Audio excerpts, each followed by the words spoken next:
So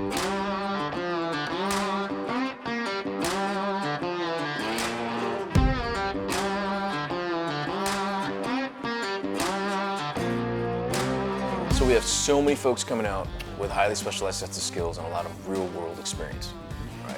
And at some point, as a consumer level dude like me, coming into one of these classes saying, hey, I gotta take time off work, gotta not see my kiddo, I'm gonna go and dive into some good instruction. I got $500, I'm spending money on ammo, which is expensive. And there's so many people out there that I can learn from, right? Like, everybody knows Fish's name. You've been in the game for a really, really long time.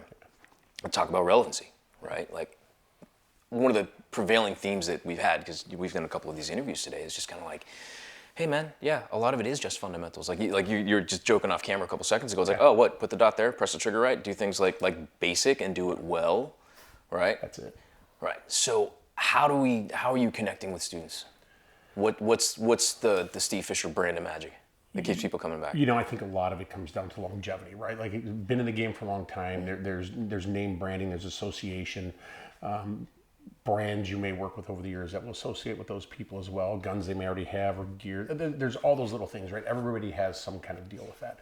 You take a look at other guys in the industry, like, you know, dudes that have just come out of current, you know, service for X number of years. They've been in the Great War on Terror for X number of time, and they're amazing dudes, right? And a lot of people go, who are these guys?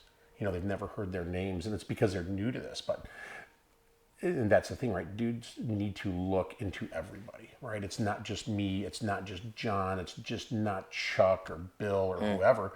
I think the biggest thing is, one is just good brand, right? Not branding, but good brand. Yes. All right. Be solid in the curriculum. Update curriculums as things change, as equipment changes.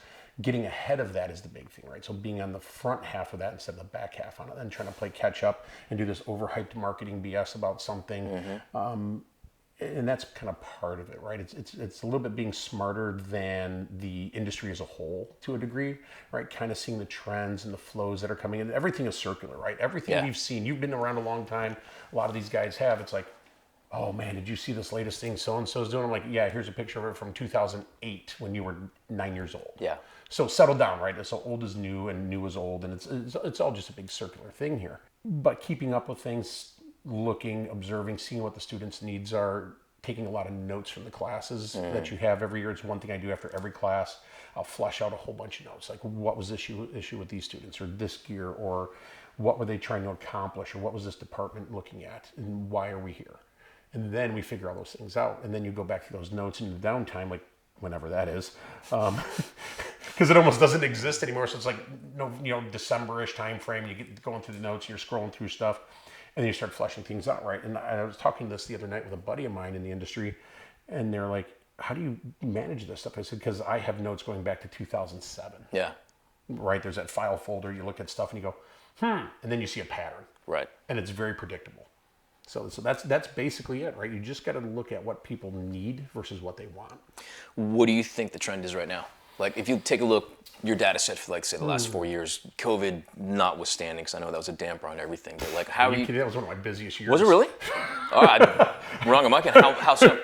No, we were running full bore, man. I think I was down for about a 25-day window while everybody was sorting everything out. And then it was like, boom, back on the road. Go.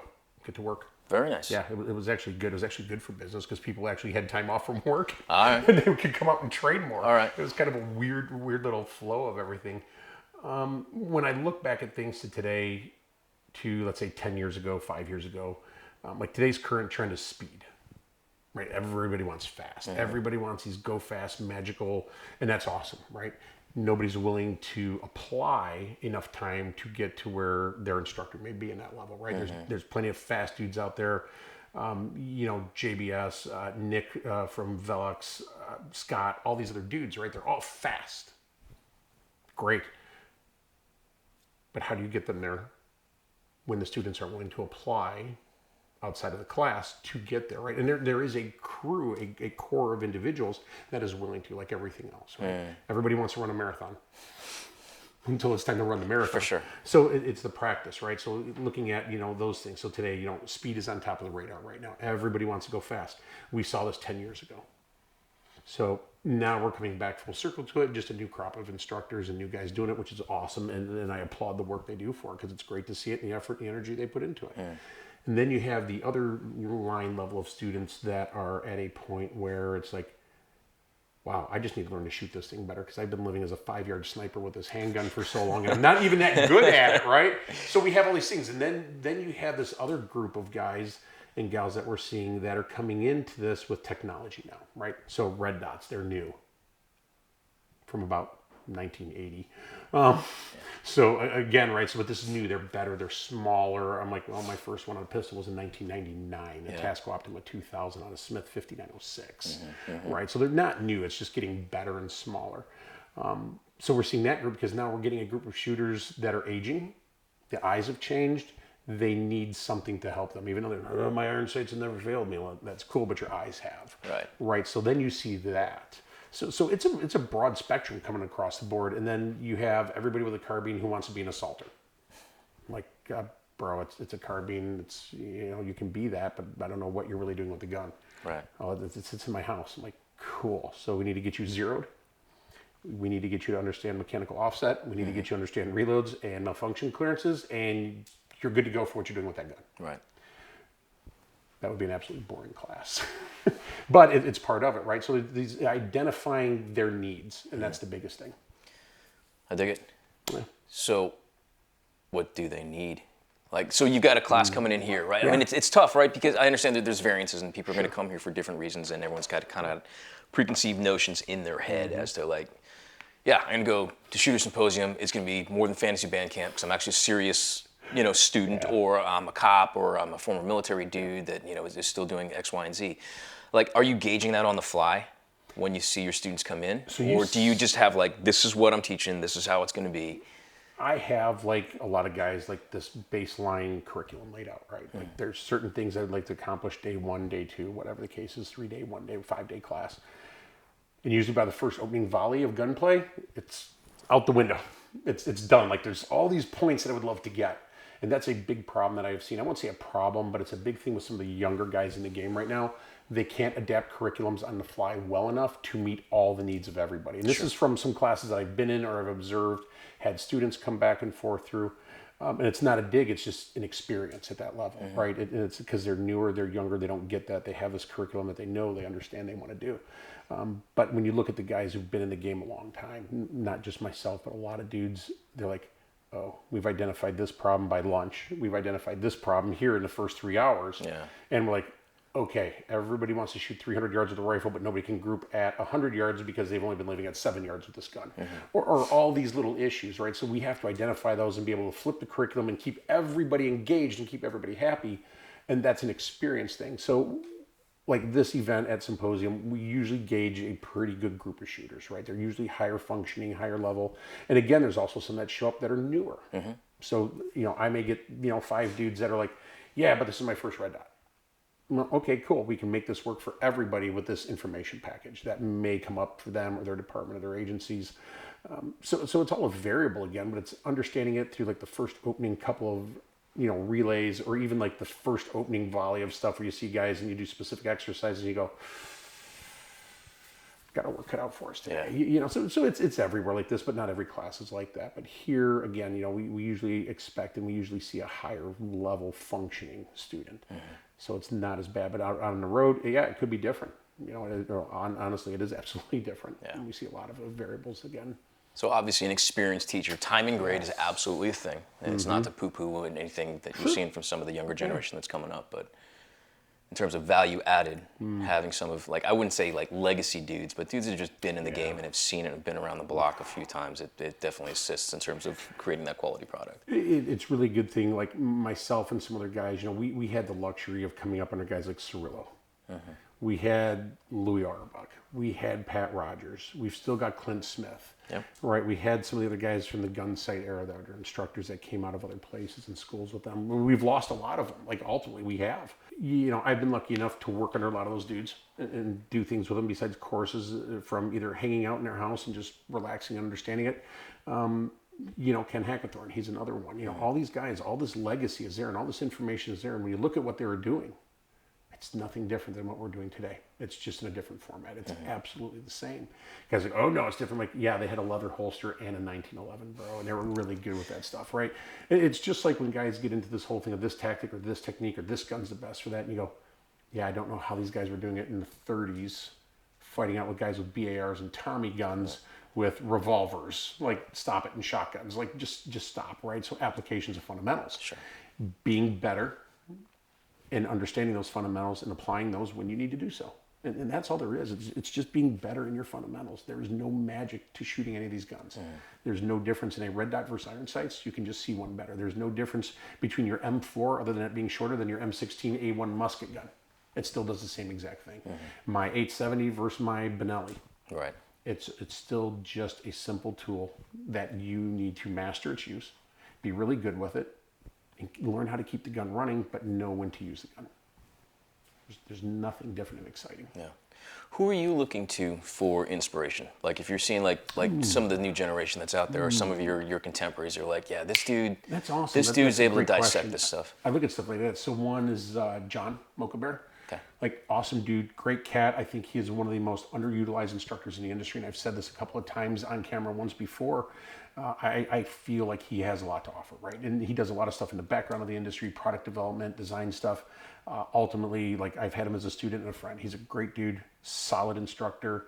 I would not hesitate, and I don't hesitate to recommend him to people. And I felt that for a long time, and we've had that conversation before.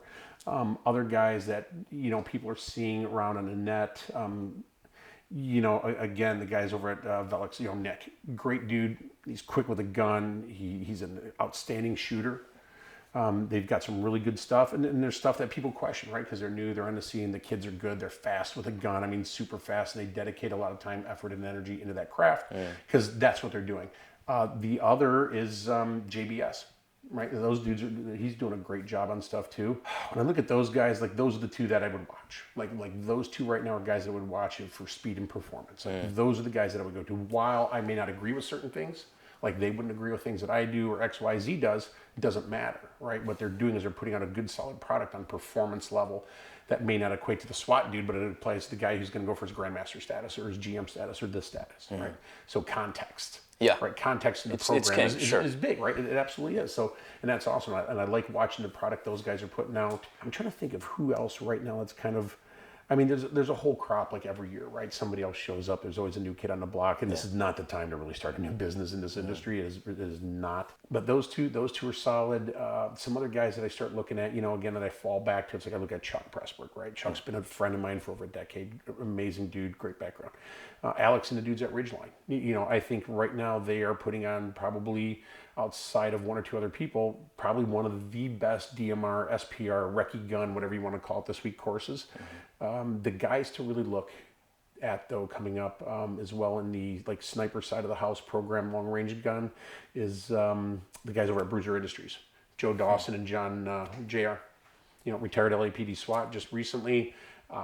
Bruiser, Joe Dawson, he's been around the industry in the back half for a while, former SEAL instructor, a lot of good tours and deployments underhand, worked at Crane, all these things. He has the pedigree as well, right? But he has a different in-depth knowledge of things. Yeah. So these are the guys, when I look to diversify, right, I'm like, my long range game is weak. So I'm going to go seek out a dude who's like on the NRL Hunter side of the house or on the PRS circuit. Yeah. Buddy of mine, Ryan Hay, shoots it. So Ryan's a pal. I'm like, hey man, I need to spin up on this because I haven't been on a gun since 2010 with Todd Hodnett. Yeah. Right. So I'm like, I need this. Like SPR DMR stuff. I'm going to be like, hey, John, I need to spin up on this. Then I'm going to go see the dudes from Ridgeline and learn some stuff about that. But yeah, there's this thing out there. But the biggest problem is people don't identify their needs. It's always the wants, right? What band camp can I go to? What gun camp can I go to that I'm going to get the most out of? It's going to be the most fun ever, right? And you go, this class offers medical, helo, VBSS, CQB, and fundamentals of shooting and explosive breaching in an 8-hour block for $150. I am so there.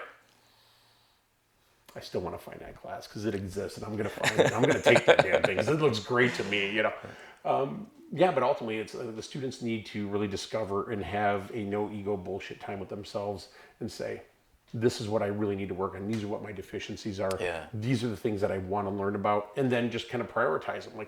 So I carry a pistol every day, so I should really up my handgun work. Sweet. Carbine. great. Long range because I hunt, or it's just something I don't do, but I've got these guns, so I want to learn about it. Do you impart that mentality to your students? Like, is that something you actually talk about in your courses? Yeah. It's like, hey, listen, man, yeah, this is kind of some cool guy stuff for sure, and it's fun. You're gonna go home and you're gonna tell all your friends about it. But like, you really got to really assess what you're doing and actually learn how to become a good student. Like, how do you incorporate that in your lesson plans? For guys to really, learn that's on them ultimately, right? Like, you can explain a lot of things. You can tell them it's like the rule of 100. You can tell them 100 times, the 101st isn't going to matter. Yeah. Right. So, but you can explain this. When I tell guys, like, these are the instructors you should seek out. Like, here's the list of dudes that I want to go to. Here's the guys that I've been to. It's a very short list. And you should explore these options, right? Because you're doing this really well, but you need to be challenged more, so you need to go see this person. Or you should go see this person. So understanding that, when I see it in the students and after the class and we debrief, or during the the after actions of certain exercises and drills during class, I'm like, hey, you know what, dude, you're running the gun good, you're doing this, but I would tell you now to go see so-and-so after this class. That's awesome. Oh, awesome. Yeah, nobody holds the keys to the kingdom in this circle, man. For nobody does. There is no one answer, and everybody will find an instructor that they kind of mesh with for their style or what they're looking for or what they need. And, kind of comes back to like that mentorship thing, like we talked about, right? Like, a lot of us who are here, these older guys that grew up with these dudes, right? So a lot of us had the opportunities to be mentored by guys like Arbuck, Rogers, Clint Smith, all these dudes over the years. Like, we had those opportunities. And a lot of guys are now starting to figure that out. Like, they're this lone wolf kind of attitude about everything, but yet I'll still get calls or emails like, hey man, what about this? Or what about that? I'm like, well, you could do this. And I know somebody there. Yeah, we can help you out with that, right? Because that's just what you do. But they need to understand as well, and a lot of people do, you need to find somebody that just blends with what you're looking for, right? And the only way to do something like that, honestly, for the best price point, is doing something like this. Because you get to see a snapshot of every instructor's program. You can go, I like that. I like what they're doing. So that gives them an opportunity to fall back for the next year or whatever and go, I'm going to plan a class with Mike Pannone, or a class with John, or a class with Chuck or Bill or whoever else at that point. Yeah. And that's always a good thing. Getting a little bit more of a sampler. It's like going to Applebee's, man. It's like, here, I'll take a margarita, I'll take this, and I want that sampler platter. Give me 3 ounces of everything. Can you double those little chip thingies? Those are good too. So yeah. What do you want your students to get? Like if there's one singular lesson that you want, any student of any level that's in one of your classes to take home and say, yeah, this is like the most important lesson that I learned from fish, what would it be? I think that comes down to a couple things. I would be looking at their ability to process information. And that just doesn't include like either a scenario or an exercise, but what they are doing as a whole. Like what can they process that they are doing themselves? Like, are they reaching their 100%? And by that, it's like, take like a bill drill, right? Simple exercise, been around for a million years. If I can get a student reaching their performance level in a day, day and a half, 2 days on a bill drill, right? So they're shooting their 5, 6, 7, 8 rounds, whatever. Everybody has a variant of this, in an A zone at X distance, right? And they're reaching that 2-second window, okay, as a number. Okay, great. So let's push them a little bit more. So now we've got them down like a 175.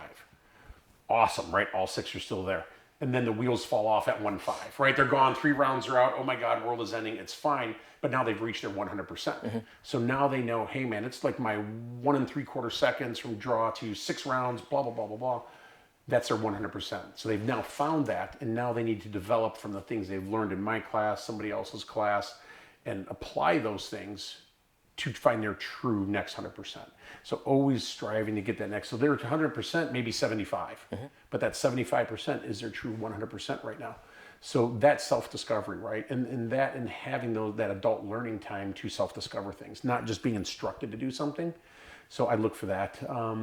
Ultimately, what I want them to come away with is good information, self-recognition of things, and to be able to self-diagnose when they leave. Because ammo's at a premium, right? So they leave a class, they go practice, they need to know the whys behind the misses, not the hits. The hits are easy, but the whys behind the misses, and that's where a lot of the program goes now. I dig that. I dig that a lot.